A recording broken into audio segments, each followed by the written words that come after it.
So quickly change topic before I forget that I had to control myself, and I will now then start talking about. Okay. Wow. Do you want to know why I said okay though? Sure. Because today's episode is about okay.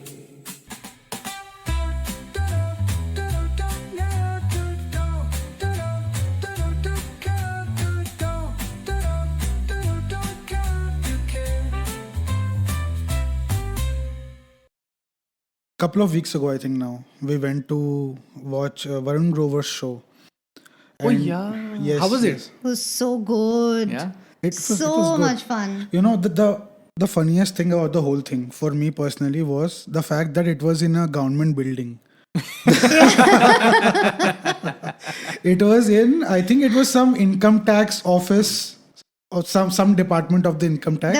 There were a bunch of government buildings there. The one where his show was happening was the income tax department. The income tax Crazy. department. It had a massive auditorium in the middle of the department. I don't know why, but I think that it also had a bunch of other things were there. No, like the commissioner's office was there. yeah, or yeah. some stuff. I mean, it's basically It's very some- convenient. So if they wanted to arrest him, the commissioner Yeah, is they right there. no, But this was commissioner of income tax. He can't Ah, arrest okay, him. okay, okay. But my biggest sort of the hilarity of the entire thing was the fact that Varun Grover of all people is getting to organize a show, a comedy show, in which he mostly does political comedy, is in a government building auditorium. It was just Yeah, the it entire was thing was so fantastic. surreal. But yeah, so it was. I think it was one of the first shows of his new tour. So usually, for those who don't know how a comedian's tour usually works, is they start doing all of these sort of smaller shows, if you will. They'll do about 50, 60, 100 of these shows, and then they'll refine it over that period of time, probably 2 to 3 years. And then at the end of that is when they record a special that you usually get to see on a Netflix or an Amazon Prime or something like that. So this was one of his first initial shows of his new tour, which was called, I think, Love, Death and Ketchup, if I'm not Yeah. mistaken. Right? Yeah. So this was one of the first shows. So for me, I could tell that it was slightly rough around the edges. You can tell that because he was still sort of refining his material. But it was funny nonetheless. But just, Yeah, because it's also Varun Grover. You know, Yeah, yeah, he's yeah. a funny motherfucker. So it's amazing. it was really good. It was really, really good. We had a lot of laughs. But yeah, it was slightly still rough around the edges for me. But highly recommend. Yeah, So extremely well done. And I really want to talk about it like more. I want to tell you what all he said and a couple of things that stood out to me. But one, I don't want to spoil the show for you. Hey, whenever you do watch it. And second, he very specifically mentioned, he was Yeah, like, please yeah. don't give spoilers. So I was like, okay. Fair Now enough. I control myself. yeah. So But- quickly change topic before I forget that I had to control myself. And I will now then start talking about. Okay. Wow. Do you want to know why I said okay though? Sure. Because today's episode is about okay. That is my smooth segue into today's topic. Very nice. Okay. Very smooth. And how often, like just on an average, if you had to guesstimate, how often do you think either of you say okay on a daily basis? Couple of 100 times. I don't know. At the very least?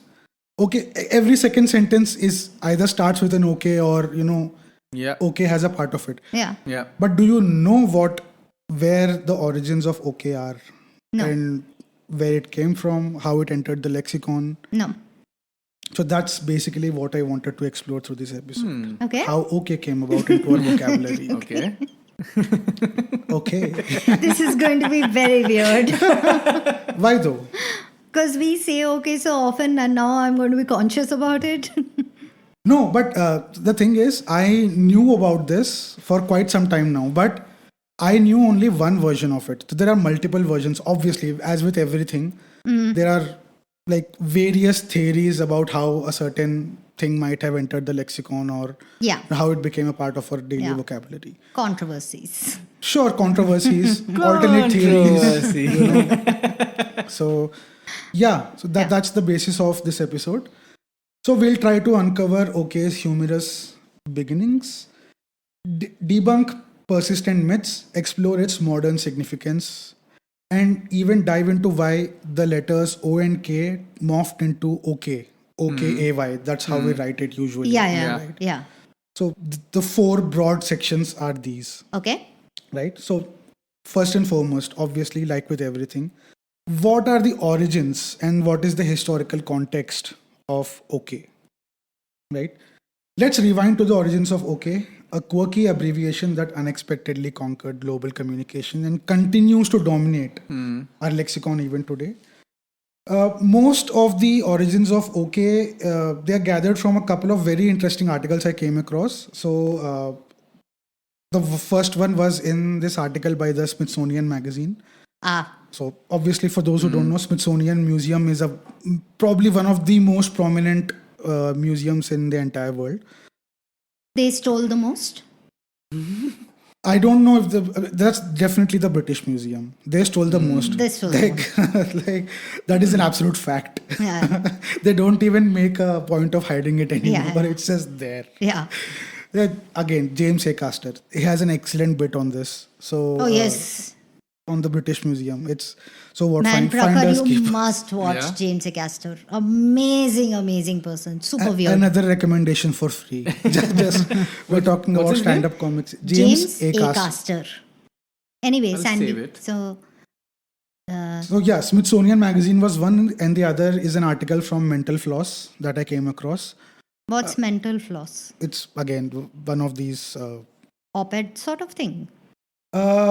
It's a e-magazine kind of thing. Okay. Mental Floss. So sort of like Wired in the okay. same bracket as Wired, if you will. Okay. Somewhere Okay. around that. Okay. So the origins, obviously, like with everything, are disputed. Like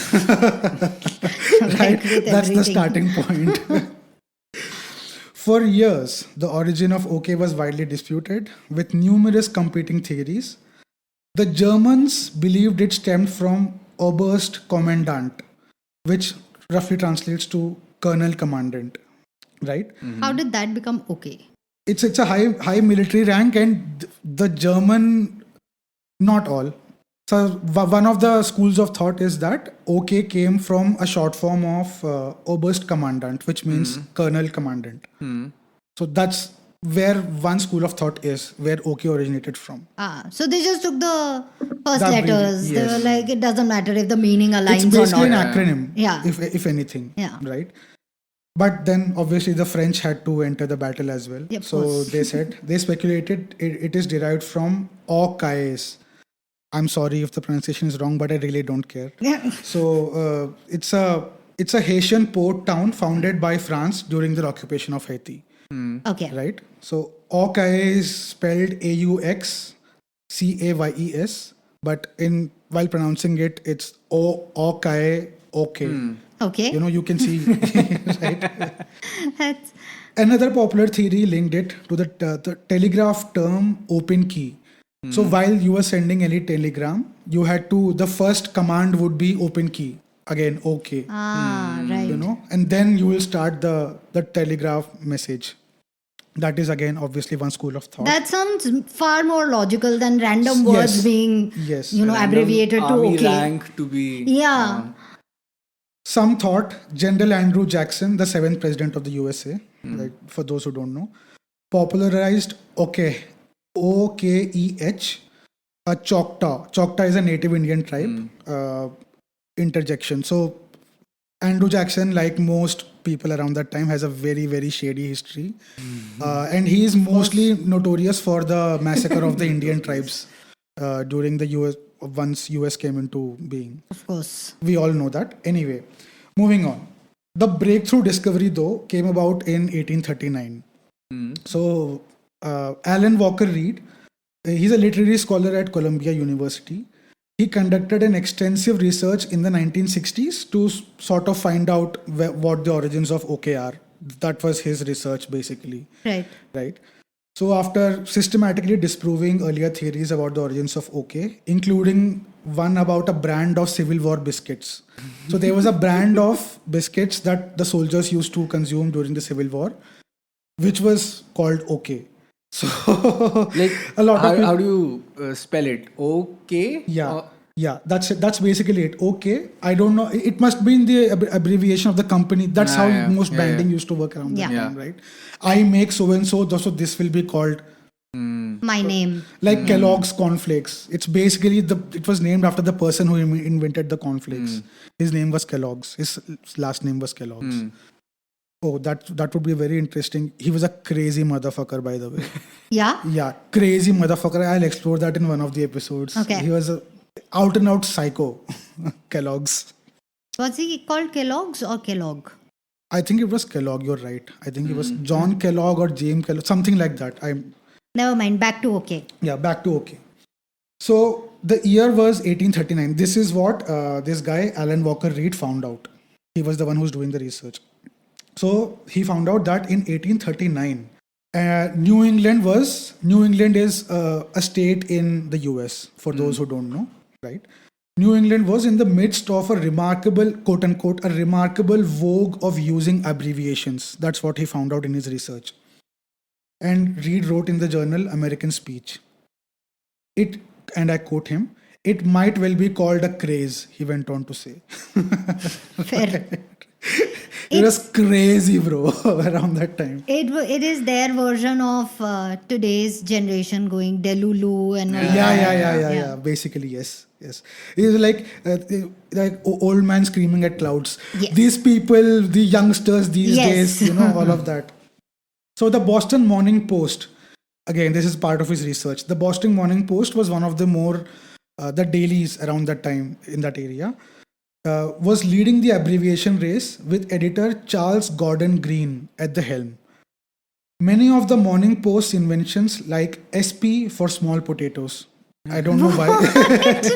Oh God! And they used this was part of the regular lingo around that time. How much did people talk about small potatoes that you had to abbreviate it? Or KG for no go. KNOW go. No go. What does no go mean? It was a purposeful misspelling of no go. And just people thought they were smart and they used to say KG as no go. Oh wow! So if someone had to say that's a no go, they'd say that's KG. Huh. And this was fun. This was the internet lingo of that time, if you will. Oh wow! People were really bored. But anyway.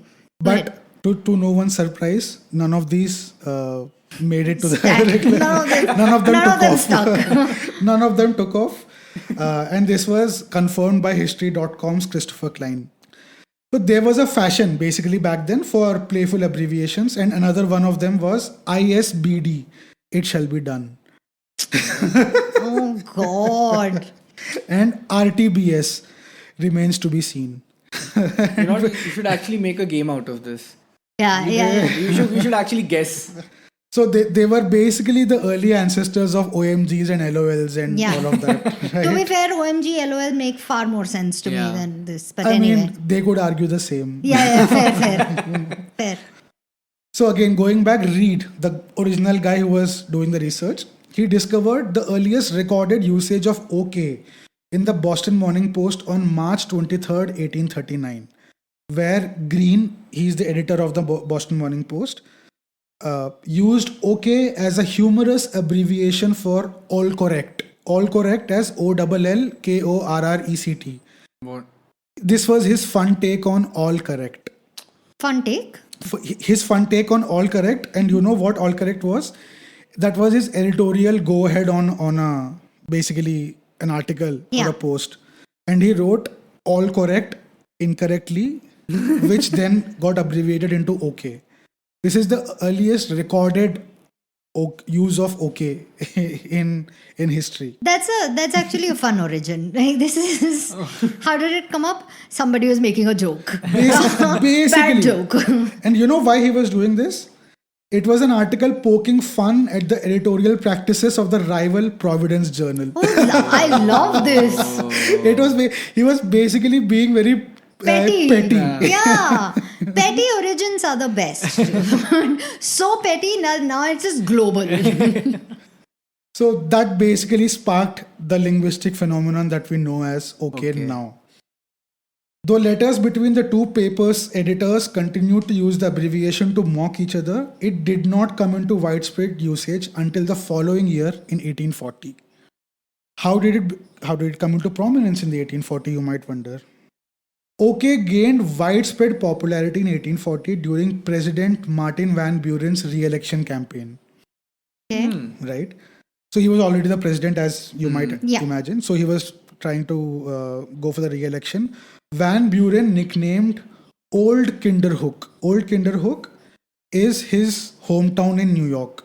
It inspired supporters to create OK clubs, Old Kinderhook clubs, right? So all his supporters were part of the OK clubs. Can you? They were just okay. What is your club called? Okay Club. Okay So uninspiring. So they used the slogan "Vote for OK." Oh no! Oh no! It's not vote for greatness; it's vote for OK. He's just meh. Vote for him, but obviously that's not where they were coming from.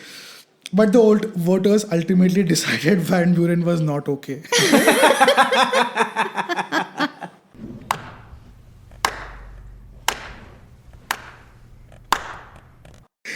And they decided not to re-elect him. Obviously, he lost the election. By the 1870s, it had become mainstream enough to become the standard way for telegraph operators to acknowledge receiving a transmission. So, Yeah, the message okay. received, okay. Yeah. Okay. So there are some other alternate scholarly views as well. In 1975, Frank Greco of Rockefeller University suggested that OK might have multiple origins converging over time, including the Scottish Och-I. I hope I'm pronouncing it right. It's O-C-H-A-Y-E. I is how they say yes, Yes. right? Och-I, or meaning oh yes. Despite alternative theories, Reed's research remains the most widely accepted explanation for the word OK.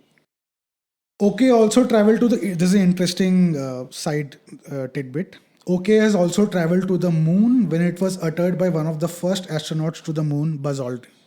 So OK has reached the moon. So that's an interesting side tidbit for those who might be interested in it.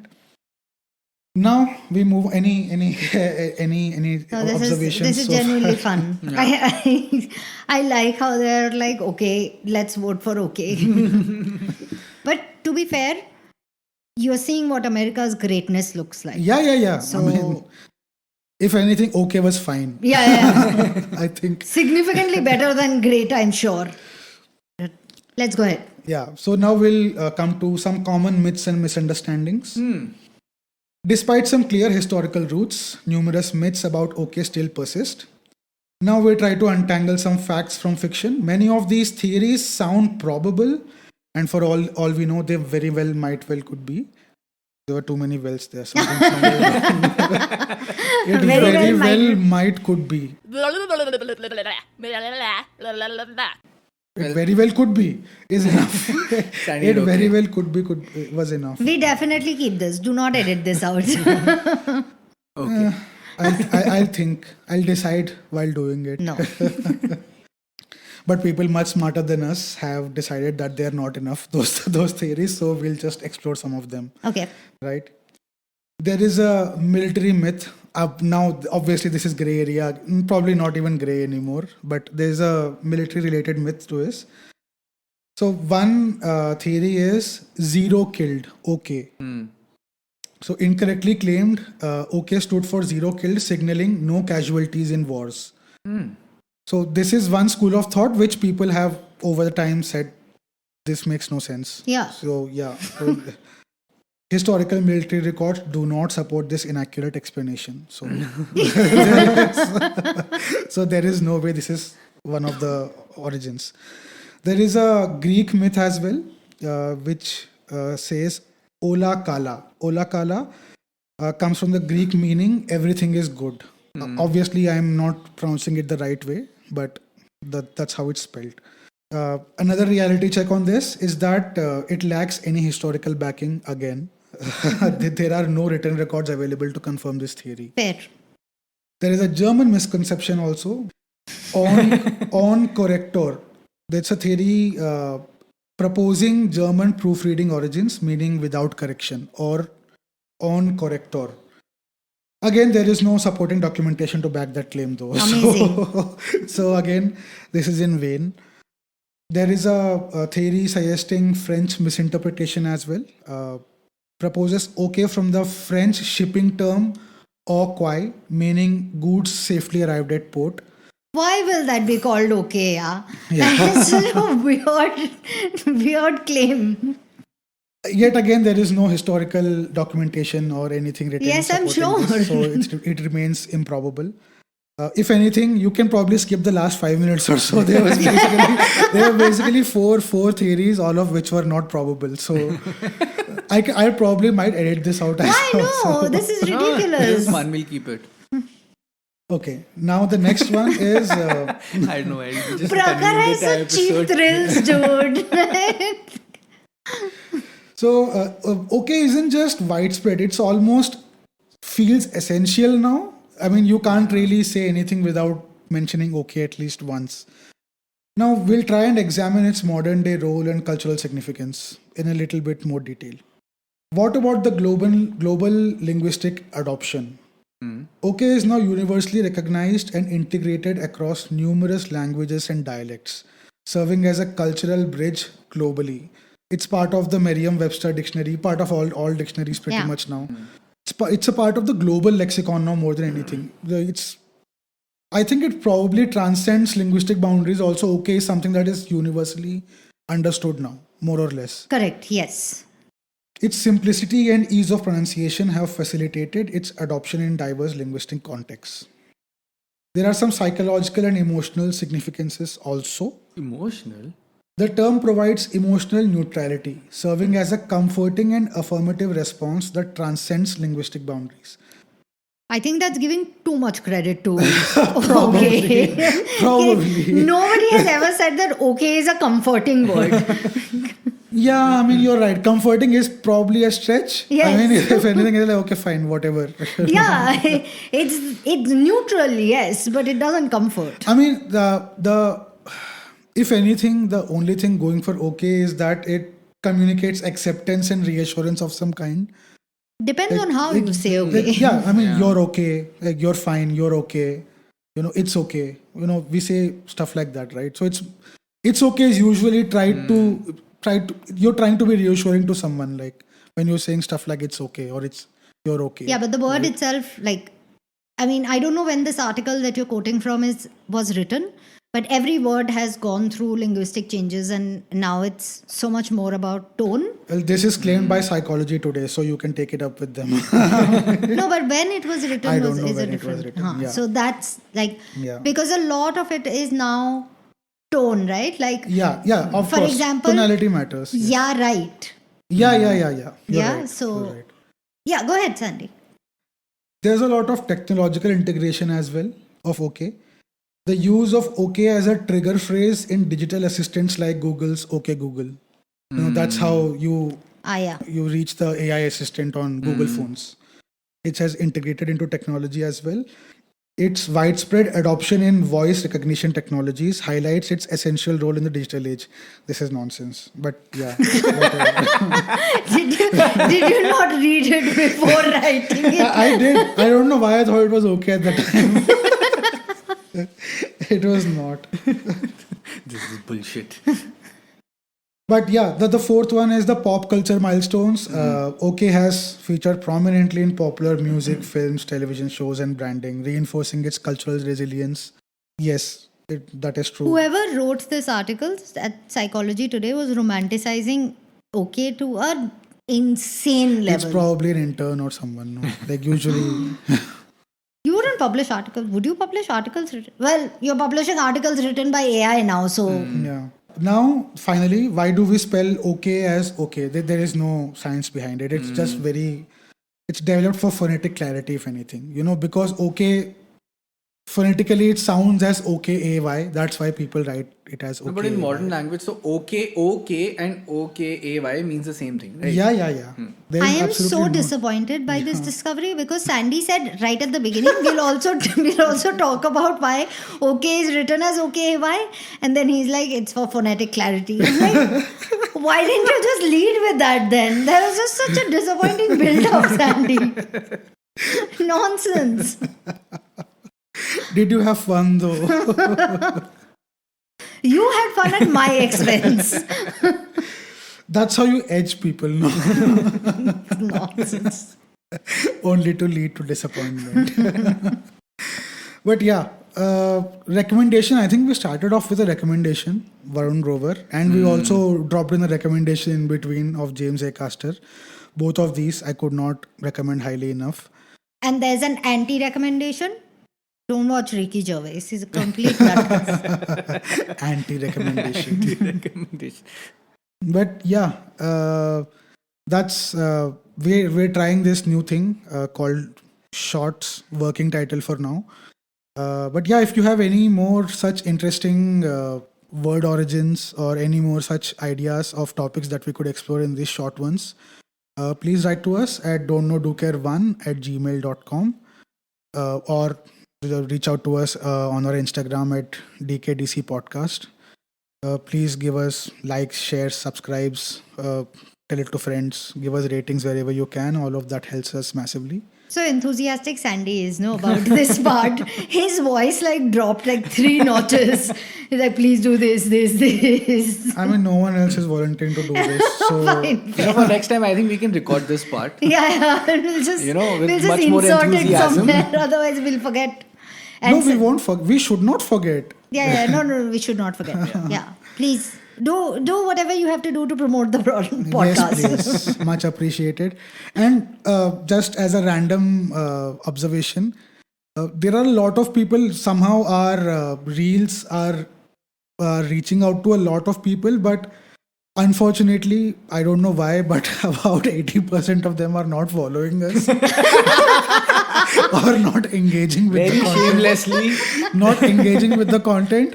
If you're watching the reel, the least you can do is please drop a like on it. Oh my God, Sandy. We would massively appreciate it. That's the only thing now left is follow to follow back. No, we won't ever get to that. Hopefully. But what is wrong? No, with fair. this? It was just funny. I did not expect that. It was fair. Yeah, please, just give us a fucking like, dude. We'd be insanely grateful for that. Thank you for listening to another episode of Don't Know Do Care, and we'll catch you next time. Take care. Bye. Bye.